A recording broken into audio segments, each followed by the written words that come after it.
So, kwentuhan mo kung ano meron. Opo. Yung tungkol sa sinipin ko ano po sa, yung, di ba pag ano po, di ba pa kailangan ang asawa talaga. Tungkol po talaga ito sa budget, yung problema namin.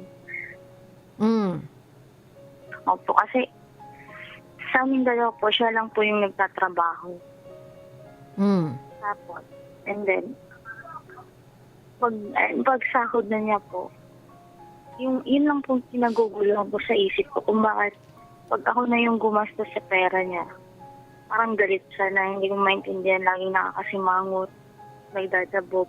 Tapos pag siya yung nagbabudget or siya yung gumastos ng pera niya, parang wala lang. Walang problema, walang away, walang ano. Okay. Shell, Walang matanong ko lang, dahil live-in partner mo to, may nasa bahay ka ba by choice o nasa bahay ka dahil meron kayong anak na kailangan mong alagaan? Which one? Meron po kami anak, 1-year-old, and yung bunso po namin is 2 months old po. Nakapanganak po. Sobrang mga babies pa, so hindi pa kaya na iwan ang mga bagets. Opo. Mm-mm. Opo. Tapos, saan kayo nakasilong yan? I mean, saan kayo nakatira? Sa side ni lalaki, sa side mo, o may sarili kayo? Sa side ng lalaki po. Andiyan ka sa parents niya. Opo. Okay. Tapos, everyday, syempre, dahil nag-aalaga ka ng mga anak mo, asan yung family mo? Nasa Mindanao po. Actually, ito na Mindanao po ako. Sa Davao po. Okay. So, andito ka lang talaga sa Manila area because of your husband. Opo. Okay. Pag nag-uusap kayo about budget, ano bang madalas niyong pinag-aawayan? Dahil ba kulang o dahil ayaw niya kapag ikaw yung nagbabudget? Yun nga pong kinaguguluhan ko sa kanya kasi sabi ko, ano bang problema mo?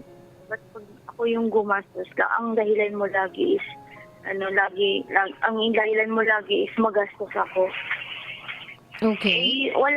Sabi ko, wala naman akong pinanggastusan kundi budget lang dito sa bahay. Ultimo, pang sarili kong gamit or pang sarili ko. Halimbawa, yung tsinelas man lang, hindi nga ako bumibili ng luho ko kasi iniisip ko para sa atin kasi alam ko, tamang-tama na talaga yung sahod mo. Mm. O yun po, kinakausap ko talaga siya ng maayos. As a wife po, kahit hindi kami kasal. Nakausap kasi ayoko talaga ng gulo po. Oo, lalong-lalo na sa pera kasi hindi maganda na paghanapan ka niya ng pera. Yun nga po hinahanapan niya nga pa ako. Tapos dumating sa punto na parang napagod na ako sa kaaway namin po sa pera kasi pangit kasi yung pag-aaway niya yung isang pera. Have you ever tried na siya na lang humawak ng pera tas you ask na lang like for example, uy, mahal, wala na kasing gatas si baby. Ito yung amount ng gatas, ito din yung pamasahe. Can I get itong pera na to, amount ng pera na to so I can buy gatas? Have you ever tried?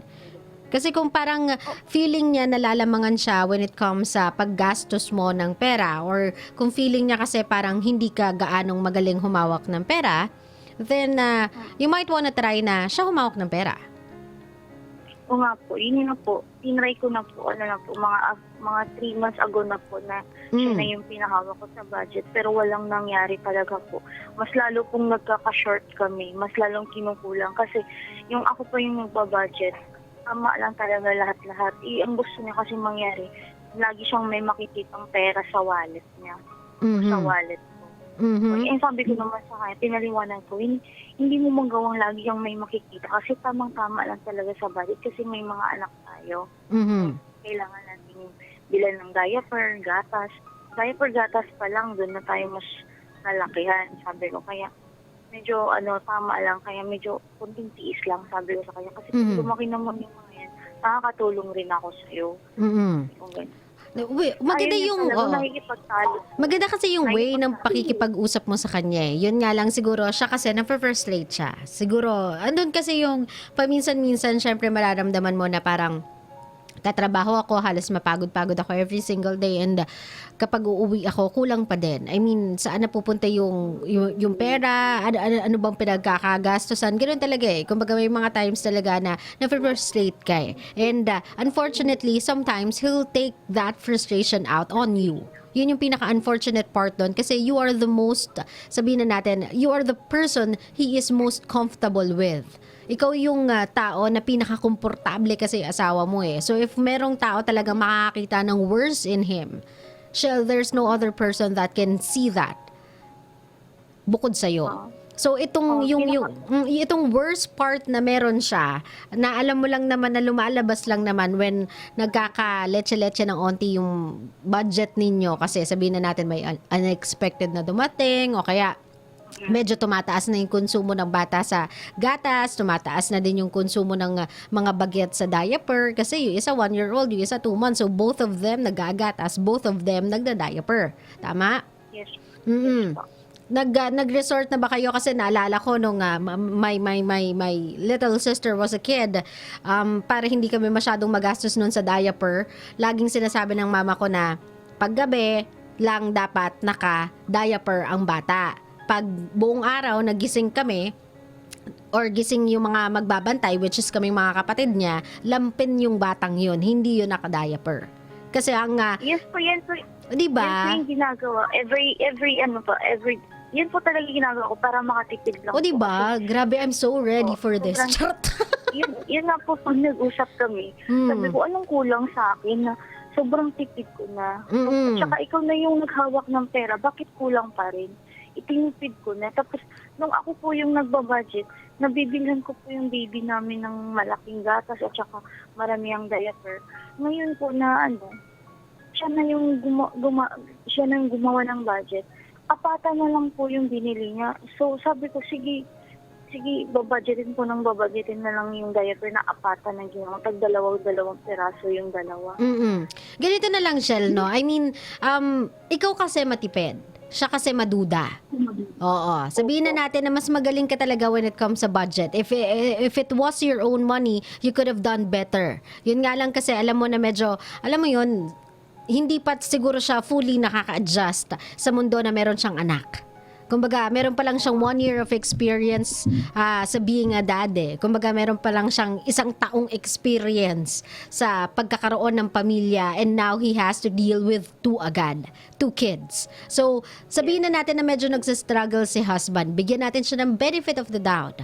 What I want you to do now, Shell, is kapag nagkaroon ng pagkakataon, you went to the grocery or to the store na sabihin na natin andun yung cheapest brand, pwede mong makita at pwede mong mabudget at yung mga kasama dati sa budget mo, you list down how much sila. Tapos, kapag nag-uusap na kayong dalawa when it comes to budgeting, sabihin na natin, sweldo ngayon ni husband. Ngayong kinsena sa sweldo si husband. Sabihin mo sa kanya, mahal, ito yung listahan. Meron akong listahan. Pwede kang mamili dito. Alin man dito, ito yung mga cheapest na. Ito, maganda to mahal kasi pag kinonsumo natin to, 1 buwan na.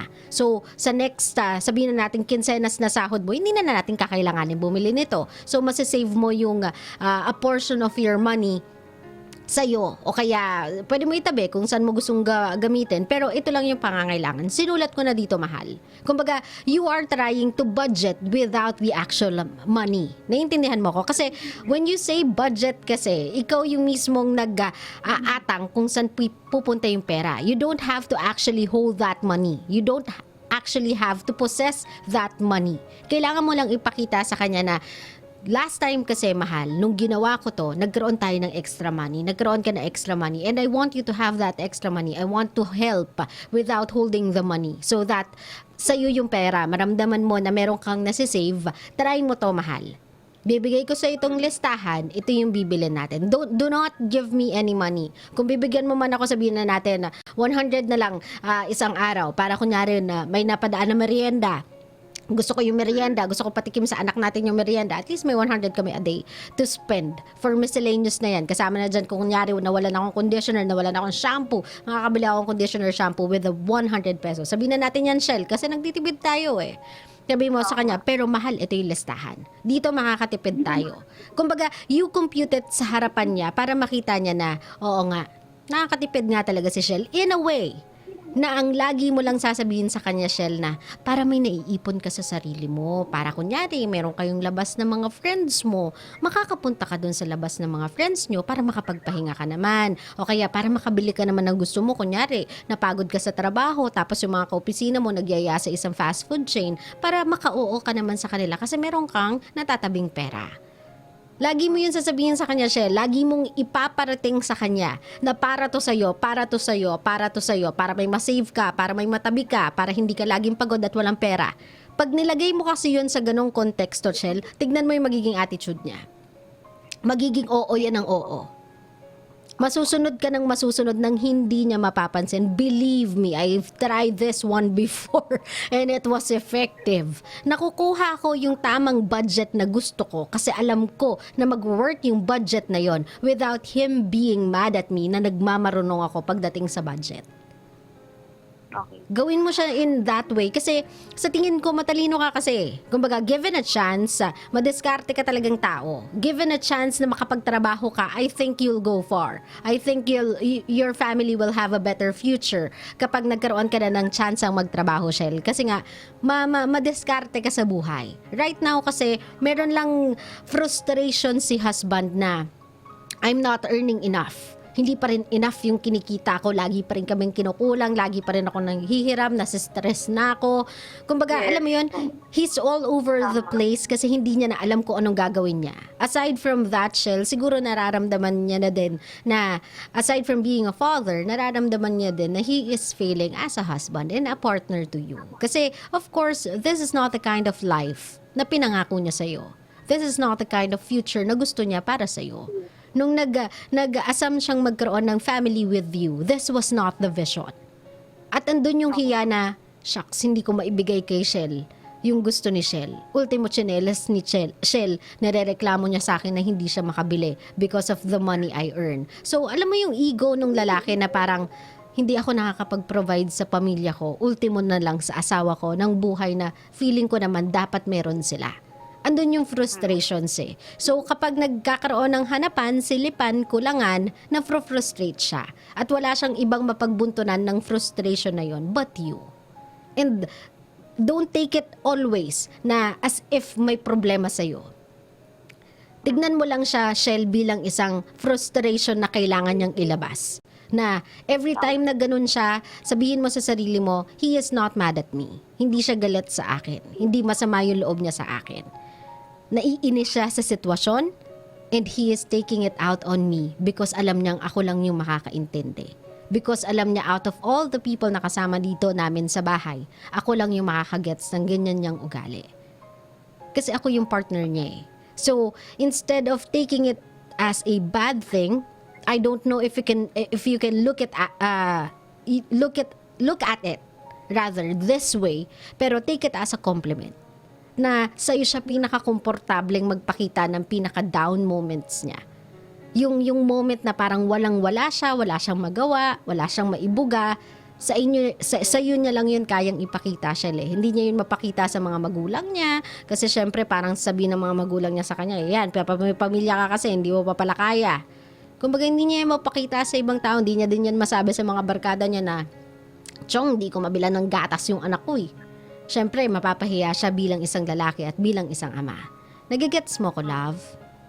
Yes, po. Konting kapit lang mahal ko. Medyo ano lang yan eh. Feeling ko nag-adjust pa kasi kayong dalawa. Lalong-lalo na siya sa pagiging isang ama. You know yung consumption ninyo kasi you are everyday with the kids eh. Kamado mo na eh. Natatansya mo lahat kasi everyday mo kasama yung mga batang yan eh. Kumbaga, alam mo yung konsumo ng mga batang yan. Alam mo yung ligaw ng bitukan kung kailan yan gutom, kung kailan basa yung diaper, kung kailan kailangan magpalit. Kamadong-kamado mo yung mga anak mo. He has... Yan po yung pinapaliwanag ko sa kanya lagi. Pag kinakausap ko siya. Yun nga yung bagay na hindi niya magets. Kumbaga, right now, parang ang naiisip niya lang, hindi nagsisink in yung explanation mo. Ang nagsisink in lang sa kanya, gastos, gastos, gastos. Another gastos, gastos, gastos. Up ng budget, up ng budget, up ng budget. Yun lang yung nasa tenga niya. So, try yung process na yun, love, na you write it down, everything, you write it down. Sabihin mo sa kanya, mahal oh. Ito yung mga presyo. Ito yung mga dapat nating binibili talaga buwan-buwan. Pero kung bibili natin siya monthly, makakatipid tayo. Pero kung hindi kaya, okay lang mahal, wag natin ipilit. Pwede tayong bumili ng ganito. Kasi total, ito lang naman talaga yung mga konsumo namin eh. Ito yung konsumo ng mga bata. Medyo nag-a-up lang ng onte kasi minsan sobrang hungry si baby, ganyan. Pero konting tiis lang mahal, konting tiis lang, ganyan. Makakatulong na din ako sa'yo. Konting laki pa nito, maiiwan-iwan ko na to, makakatrabaho ako. Para din to sa'yo, para makapagtipid tayo, para meron kang pera, meron kang extra. Laging pa ganun, Shell. Utuin mo lang, kumbaga, in other words, Shell, uutuin natin sila. Instead na ang gawin mo ay ipamukha sa kanya na kulang ang budget or mas magaling kang mag-budget, utuin mo lang sila, ipakita mo lang sa kanya na ito mahal. Ito yung bibilhin natin. Try that process, Shell, and I'm telling you, it will work.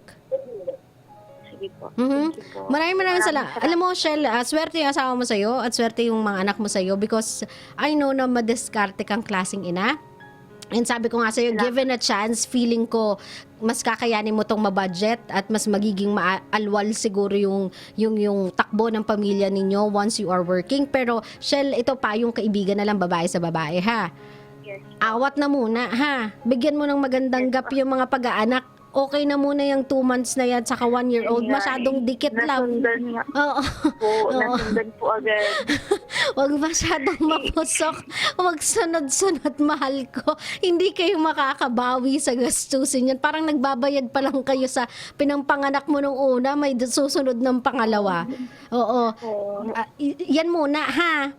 Ano muna? Mag 2 years old pa po ngayong September 2 yung panganay namin. O, di ba? Gapan muna natin ng konti yan ng medyo malaki-laki, ha? Yung mga tipong Yun nga. ang gap ay 2 years. Para kahit papaano, makabawi-bawi ka din. Mabawi mo din yung katawan mo, Shell, na sa pagod. Alam mo yan, ang hirap niyan, sleepless nights, habol ka ng habol sa mga bagets, lalo na pag umabot na yan sa susunang edad yan eh. Pag yan yung isa naging 4, yung isa naging 3, tignan mo. Para kang lastic man yan, yung habol mo talaga kaliwat kanan. So, awat muna mahal ko, ha? Hanggang dyan muna tayo, ha? Ngayon, kung meron kang gustong sabihin dito sa asawa mo, na feeling ko lang naman talaga, Shell. Pakiramdam ko lang. All over the place lang right now. Kasi even siya, sa sarili niya, nade-disappoint siya sa kaya niyang ibigay sa'yo at sa mga anak niya. Anong gusto mong sabihin dito sa asawa mo na kahit sabihin natin na medyo may pagkanager pagdating sa pera, pero alam mong nagsusumika para sa pamilya ninyo? Anong gusto mong sabihin sa asawa mo? Ang sasabihin ko po, maraming salamat na yun nga, pinagsikapan niya yung pagtatrabaho niya kahit madudahin siya sa pagbabudget ng pera pagdating sa akin. Sobrang malaking salamat para sa akin kasi nagsikap siya para sa mga anak niya. At saka yun, mahal ko siya. Mahal na mahal ko po talaga siya. Kakilig. No po. Kahit at galit yung mama ko sa kanya, sobrang mahal ko talaga siya. Siya talaga, pinaglaban ko talaga siya. Kaya, pinanindigan ko kahit may away kami, ako na lang yung nagpakumbaba. Kasi alam kong siya yung pagod kasi ikaw yung may trabaho. Kaya, pray lang tayo lagi na ipapagitna lang natin lagi sige para walang hiwalayan na ganap. Maraming salamat po. That's so nice, Shell. That was a sweet message. Yan yung gusto ko. Yung hindi puro break up yung alam sa buhay. Yung kayang mag-compromise, kayang mag-adjust. Kasi po minsan, maraming advice kasi sa akin po dito na hiwalayan mo na yan kasi ikaw, kinokontrol ka niya. Minsan po, ako, nagpe-pray po ako sa Lord. Ganito na ba talaga sa mundo? Kunting problema lang yung mag-asawa, hiwalay agad. O, diba? Wag ka makinig sa kanila. Alam mo, yun nga. i-bless din kayo. You just have to learn the ropes. Mga new parents pa kasi kayo, love eh. So talagang mahirap pang gamayin yung mga gastusin, gamayin yung mga sitwasyon, but you'll soon get the hang of it. Right now, i-bear nyo lang yung mga sarili ninyo dito sa bumpy road ng buhay ninyo, but you'll eventually get there. Sa sipag ni Kuya at sa diskarte mo sa buhay, you guys will go far. Just stick together, okay? Yes po. Maraming salamat, Shell, for calling my program, love.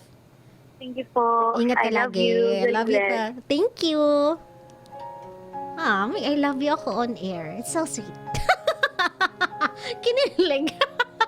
Hindi, nakakatuwa lang kasi, di ba? Parang, I don't know. Kasi, malambing akong klaseng tao eh. I say I love you to my friends. You can hear me say that whenever Troyki is going home.